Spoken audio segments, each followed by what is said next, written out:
Welcome to Truth, Love, and Other Frivolous Things. I am your host, Ian Ducharme.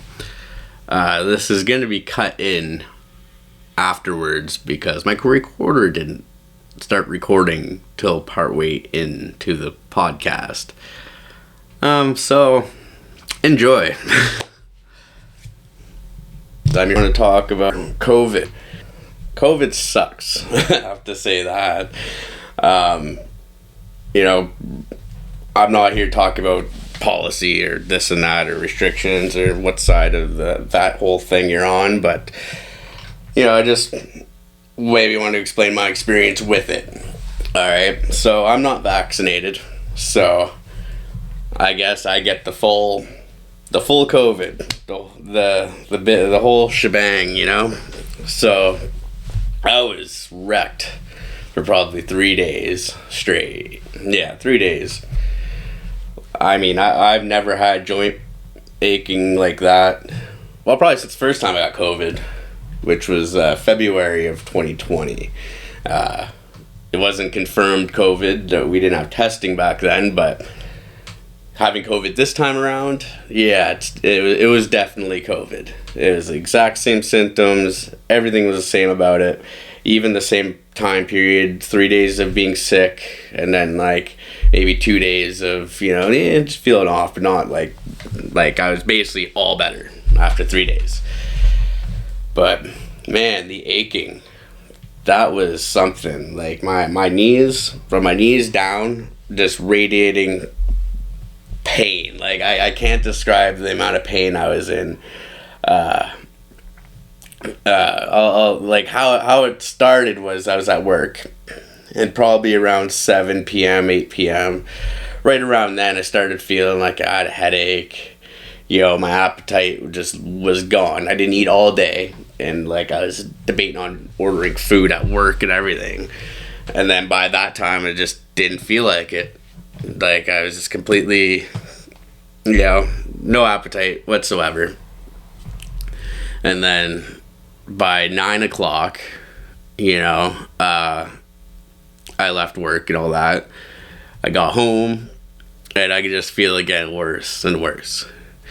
Now by midnight, my whole body was aching. Every joint in my body was aching. My knees especially. I couldn't sleep. I couldn't even breathe hardly without making noises and shit. I couldn't stop actually out loud moaning and shit. It was not something I'd ever want someone to witness of me. I was completely by myself. It wasn't something I was doing for attention or anything. It was just I was in that much pain. What I ended up doing was taking a bath. Now, that's a note to self there. Next time I have COVID and I go through that kind of pain again, definitely the bath, hot bath, way to go. And I also put salt in there. I have this Himalayan salt. I'm whatever, it's what I got. Throw a bunch of that in there.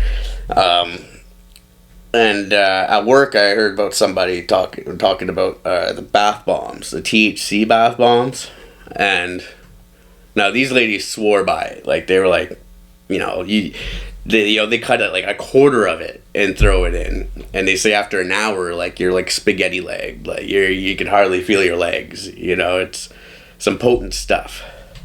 So I thought I'd take that idea, but I didn't have any bath bombs, but I had weed butter. So I took a bunch of weed butter, put it in the bath. It was oily, to say the least. It had a weird feeling to it, but it actually felt nice, I've come to learn that I'm pretty sure skin is supposed to be oily. That's our natural state, is a layer of oil. I think we shower way too much. But coming out of that bath was the best thing ever. I did the similar thing. I was in the bath for about an hour, until it's sufficient, okay, my pain's just about gone, I still have some residual pain, but it's manageable, I might be able to sleep. And then I got out of the bath, hung out on my couch a little bit, and within 20 minutes, didn't feel any pain. It actually surprised me. Like, I got up and was jump up and down a little bit, and fucking like, oh, I feel great. Thing about that is, I'm assuming it's the weed that kind of did that effect, where it was like, within an hour or two, the pain started coming back and everything. And from what I know for THC topicals, that's usually how it happens. Like, you put the topical on and it'll work for about 2 hours, and then it kind of goes away. And it's a nice natural remedy, but it's nothing long lasting. But it was great. I was able to sleep after that. The next day I was still sore, still, like, I'm still sniffling and stuff, but I feel great. I don't know, like, my nose has just been runny the last couple of days, I guess. But, no, I feel great now. The 2 days that followed that was just, I was pretty well wrecked, no energy, couldn't do anything for myself. Like I get up, get a glass of water, go lay down, and I'm done for like a couple hours. So it was rough, but like I said, it was exactly the same as it was 2 years before. So to me, it's like, I can kind of expect that every 2 years I'm probably going to get COVID, and it's probably going to rock me. I don't know if this information will help anybody, but like, for myself, I'm buying some THC bath bombs, and I'm just gonna shelve them until I need them for COVID, or maybe just for funsies if I'm ever just sore or feel like having a bath, but that doesn't happen too often. Yeah, so that's my little run-in with COVID. I'd love to hear what everyone else thinks of their experience with COVID and what they've experienced or what they've heard of other people's experiences, and I like to know more about it, because I feel like all of our information is coming from the news, it's coming from the TV, and they're just scaring the crap out of it. Oh, it's horrible, you're gonna die if you get it, you have to be vaccinated. It's like, no, we don't have to be vaccinated. I'm not vaccinated. I did just fine. I think they should. It's like that with most people, but obviously, take your doctor's advice. Talk to your doctor about it, all this stuff, because I could say anything right now, and it doesn't mean anything. But I do want to just know more information about what other people experience with COVID and stuff like that. I did a similar thing when people were getting the vaccines and asking around, like, oh, how did the vaccine make you feel? How do you feel now compared to before? And like, how do they feel about it, and just in general? That's the kind of person I am. I want to know more information, more than just like what they're being told. We're just being told stuff, and to me it's useless. I'd rather talk to real people about it and get their honest opinions on it. But for me, yeah, definitely keeping some bath bombs on me. Another thing I've heard was that people that were unvaccinated with this Omicron, most people are unvaccinated don't really get too much symptoms. It's very mild for them, and it's the people that are vaccinated that are getting wrecked. I told my friend this, and he's like, yeah, I know, like, I'm the first person he's heard that was actually bedridden, with, being unvaxxed. And it's like, that's odd, but like, not surprising in the least. It's COVID, and, if it wasn't at least somewhat of a serious disease, it wouldn't be a pandemic, right? So I can kind of understand that. But yeah, just let me know what your thoughts are. I got my Facebook page there. I think that's where most people are gonna find me first, or Twitter. Or, what else? I'm on Gab. What else? I'm on Instagram also. But yeah, just let me know, and I'd love to know more. With Twitter, Elon Musk buying Twitter. Now that's, to me, is a great win. For truth, for love, for all this stuff. It's a great win. Like, what I always seen Twitter as before was just this very toxic place where it's mostly one-sided, because any conservative type voice, or if they go against any like fringe policy, like, oh, you can't misgender people or some crap like that. And it's like, man, you have a whole, like, with this gender stuff, this has happened in the last 10 years. You can't expect the entire world to bend to your ideology about gender. This is all brand new. You can't expect everybody to be on board with it. And I think to have that in your policy right off the gate is just, it's pandering to one side over the other. And like, what, because if I don't believe in your gender ideology, suddenly if I say anything against it, I'm gonna get banned, like that's not cool. And I think there's been a lot of stuff like that going on, where there's just lack of compassion, lack of understanding, and a lack of inclusiveness. You want, like, if your ideology about gender is so right and so, noble and more, morally correct, then you wouldn't mind having people challenge your ideas to be able to defend them and to solidify, like, hey, no, this is actually the way people should think. But it doesn't seem like that's the case, because they just don't want to listen to anybody who thinks otherwise, or you're a bigot, you're a fascist, or whatever else. I've been called everything in the book for no reason. So I think it's great that Elon bought Twitter, allowing conservative voices back, and unbanning people, and like, we need a place. Like, I think I look at it exactly like Elon Musk looks at it. Like, it's town hall. It's town hall for the world, and to try to censor town hall, like, it is just unethical in my opinion. But it's a great win, and like, I think this will allow truth to come through, right? Where you think the truth and all this other stuff, but there's so much opinions and ideas out there and things that like, they could be true. You don't know until you hear about them and challenge your own ideas. And I think that's where Twitter should really is a good place for that. You can put forth your ideas, hear other people's ideas and criticisms, even if they're being assholes, like, whatever. You can defend your own ideas. You can challenge other people's ideas, and then I think through all that, even if they don't agree with you or whatever else, or you don't agree with them, like, at least you have another perspective, and we can get closer to understanding each other, even if we don't agree with each other. And I think we need that. I think we need to be able to talk to other people with different ideas without thinking politically, or like, oh, you're on the left or you're on the right and all this crap. It's like, no, we're all human beings with different ideas. So I think Musk taking over Twitter was the best thing to happen. And honestly, I've never been on Twitter before. I'm on Twitter now.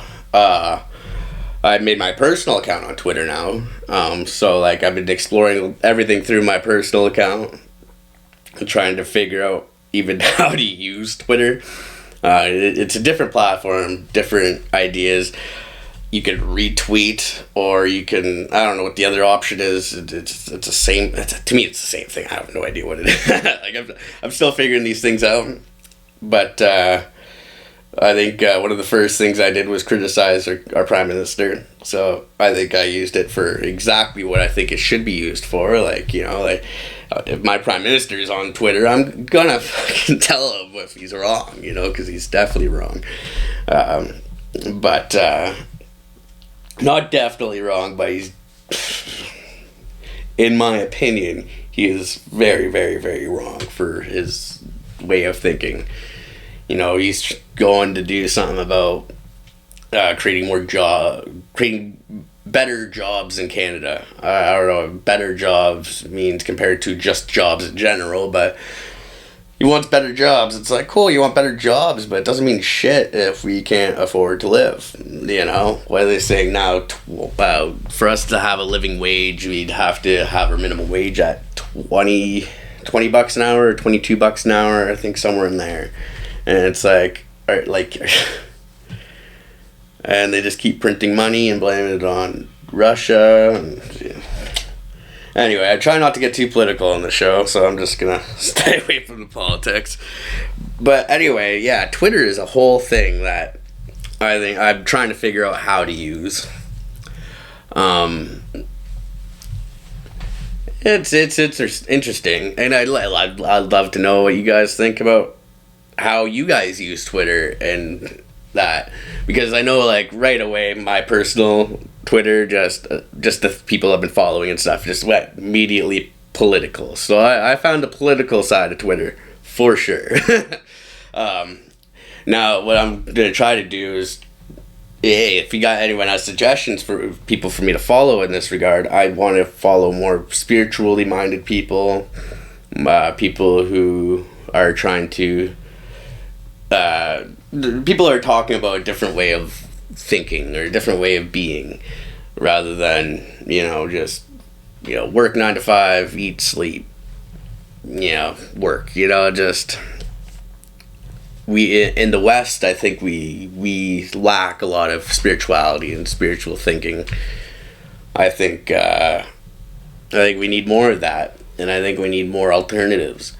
And it's hard for us, I think, definitely it's hard for me to look into, like, Eastern practices and, like, see how rigid and very, like, I don't know, woo-woo it is. I don't know, like, you talk about chakras and things like that and meditations and, trying to build up chi or things like that. Like, these concepts that are kind of outside of our norm because we're taught, like, Western science and Western medicine, where, like, they're, like, human body's energy is just like, oh, you eat food, you create energy, and you go. Like, that's just the extent of human energy they really touch on. So, like, I want to be able to connect with something higher than myself, through what I feel is, like, an actual biological energy that's a little more than just meant to make us move, but, like, that we, like, transmit, and, like, people talk a lot about vibrating at a higher frequencies and things like that, and I think that touches on what I'm trying to get at, like, I want to be able to unlock more potential in myself. That's that's a whole journey of mine that, well, I haven't made a whole lot of progress, but I have made some progress. And recently I've been listening to podcasts with this Wim Hof guy. Now, he has some interesting ideas when it comes to, like, being able to handle the cold. First off, like, I don't know how he does it, but I guess he has breathing techniques that you do, and the very first step that I want to try doing, just right off the bat, is try to take these cold showers.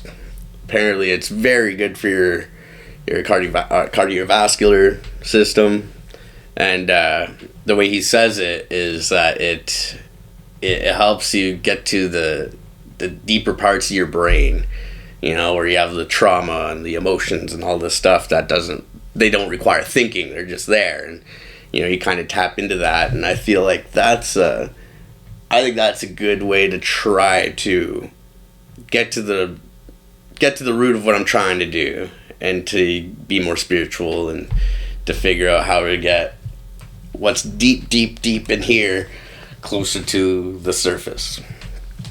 And I hope that all makes sense. But that is ultimately my goal, is just to embody more of a spiritual way of looking at things, and so I'm not, if I look at everything through logic, say, like, logic has its own flaws, right? Like, you get into, like, trolley problems and crap like that, and it's like, That's where it's like, well, logic can get you places, but some logic is like, what is it? There's one version of the trolley problem that still gets me, is that like if you're like, say, in Nazi Germany and you're in an attic full of people that are being persecuted, and you're hiding from the Nazis. The Nazis are downstairs and you're in a room full of people and you have a baby that won't stop crying. Now, would you kill your own baby to then save the life of everybody in the room, like 25 people, 30 people in this room? Or do you protect your baby and risk having everybody slaughtered right then on the spot? The responses apparently that have come out of that is most, like, I'm getting most women or parents. I assume more parents would think along these lines of, I would never kill my own kid. I would definitely sacrifice these 25 people for my kid. It's like, it's probably because I don't have kids. I don't have any kids. I have a definitely. I'd imagine I'd definitely kill that kid because, trying to save the most amount of lives, but humans aren't like that. Human instinct doesn't work like that. And I think that's where we can gain more understanding about that sort of way of being through a spiritual lens. And that's basically what I want to do with my life and figure out for sure.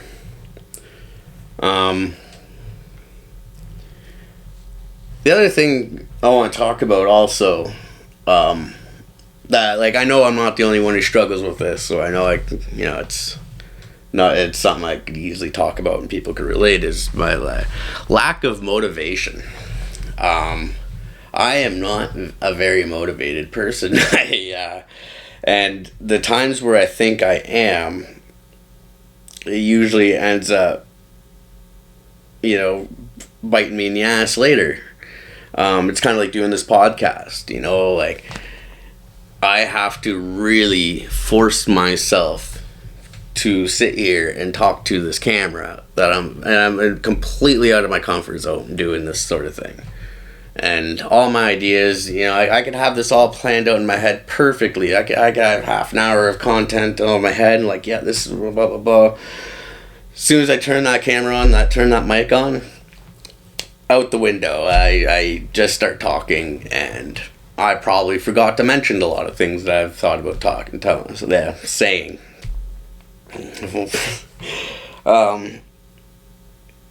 So I've been learning my motivation issues are really deep-seated, and it's very hard to get over. And this is something I actually want to do. I would kill to do this for a living, to be able to sustain myself permanently. Never have to work an actual job again and just do podcasts. I'd love that. But for some reason, for me to commit to it, it's a hard thing to do. And especially coming out of COVID and trying to think about my ideas and stuff, I feel like I'm foggy brained lately. I have a hard time thinking in depth about things. And I know my depression has come back like crazy, and that's having an effect. But even without the depression, I'd still have a hard time figuring out what to talk about, because I guess I only have surface level knowledge of a lot of different things. I know a lot of different things, but I'm not an expert, jack of all trades, master of none. But I'd rather be a master of none than, I forget what the rest of the saying is. It actually pretty much says what I'm thinking, but but I'd rather be a jack of all trades. I'd rather know a little bit about everything and try to have a good understanding of how at least my life is going to go and how I want it to go. So in the coming weeks, I'm definitely going to be trying to work on my motivation. Like if I don't do anything about my motivation, I'd be lucky if I have one of these episodes come out every like month, and well, like this would be the second episode in I think 2 weeks that I recorded. That I haven't put them out yet, but I will be. And well, right now I don't have a laptop or a computer. I have to borrow my buddy's, but I'm isolating, so I can't exactly go to my buddy's place to upload. But yeah, hopefully I can work on this motivation thing. I can really and hopefully figure out a more sustainable way of doing my podcast where, like I could find better ways of coming up with ideas to talk about, or just get more confidence in what I want to talk about. And I think that would be great all around. I think that would be beneficial to the podcast and to my life in general. But I think that's it for today. Tell me what you think about this episode and the last episode. I know the last episode's probably, is iffy. I know this one's probably iffy also.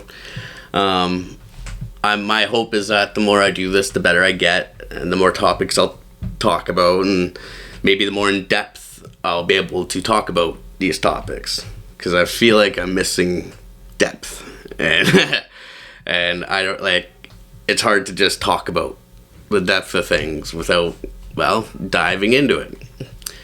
So hopefully I'll take a lot of these ideas that I talk about and really start researching them and diving in and getting deeper with it and having a better understanding, so I can talk about these topics for a bit longer than like 5 minutes a piece, And but anyways, I hope you liked the episode.